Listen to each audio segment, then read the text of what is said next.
इथे रिसोर्सेस पाहिजेत, इथे एम्प्लॉई पाहिजेत, नर्सिंगमध्ये पाहिजेत, स्टुडंट एक्सचेंज आणि युनिव्हर्सिटी प्रोग्राम च्या द्वारे cultural exchange, student exchange, agriculture programme सर्वांची त्यांना आवश्यकता आहे. ह्या इंडो आणि जपान हे जे समिट आपण इथे ऑर्गनाईज केलेलं आहे याचा उद्देश असा आहे की या समिटच्या माध्यमातून आपल्या इथे जे इन्व्हेस्टर्स आहेत, आपले बिझनेसमॅन आहेत, त्यांना जापानीज टेक्नॉलॉजी काय आहे, जापानीज टेक्नॉलॉजी अडॉप्ट करून पुढे ती आपल्या बिझनेसमध्ये कसं करता येईल आणि बिझनेसमधून आपल्या लोकांना रोजगार कसा मिळवता येईल आणि आपला बिझनेस येऊन स्वतःची उन्नती कसं करता येईल याचं मार्गदर्शन करण्यासाठी, याचा उद्देश करण्यासाठी हे PCCI द्वारे हा जपान मीट हा फोरम इथे आपला समिट इथे ऑर्गनाईज केलेला आहे.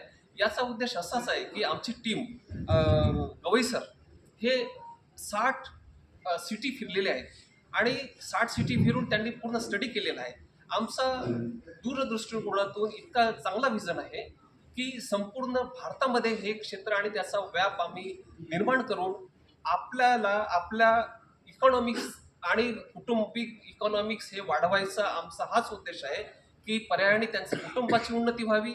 जे डॉक्टर बाबासाहेब आंबेडकरांचं उद्देश होता, इकॉनॉमी हे फार महत्त्वाचे आणि इकॉनॉमिकली आपण सशक्त झालो पाहिजे, त्या सशक्तीकरणाचा त्यांचा उद्देश आमच्या PCCIच्या माध्यमातून हा साध्य करण्याचा उद्देश या PCCIच्या आजच्या फोरममधून आम्ही करण्याचा विचार आहे. त्यासोबतच आजच्या या जपान दौऱ्यामधून आत्ताच मी एक डेलिगेशन घेऊन आलेलो आहे.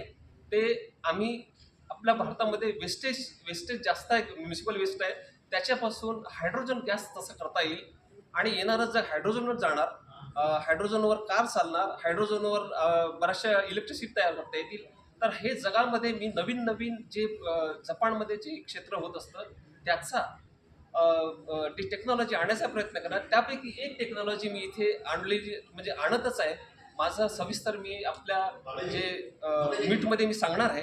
पण हे जे डेलिगेशन त्याच्यासोबतच आलेलं आहे. सविस्तर नंतर आम्ही चर्चा करू, त्यावेळेस आम्ही बोलू. तर आमचे जे हायड्रोजन एनर्जीचे जे CEO आहेत हे एक थोडंसं बोलतील. एक मिनिट सर फक्त. Naoki Dowaki, CEO of the GREX Incorporation. GREX means that a green energy transformation incorporation. And our company is a green tech startup registered in the United States, but main office in Tokyo, Japan. So we have been dedicated to our project, our process to generate hydrogen from waste products for more than 24 years. And just now that we are the prospecting side to commercialize our project, and that's in Japan. So the mainstream of the hydrogen mainstream is from the fossil fuel. It means that gray hydrogen. But just now, the green hydrogen market is rapidly emerging in India, and also that we have already the 4 major stakeholders here. And so I decided to realize our first project demonstration, latest project here with National University here. Okay, and thank you very much. So this is very good opportunity to exchange your feedback and the opinion with some of the others. Thank you, sir. very much.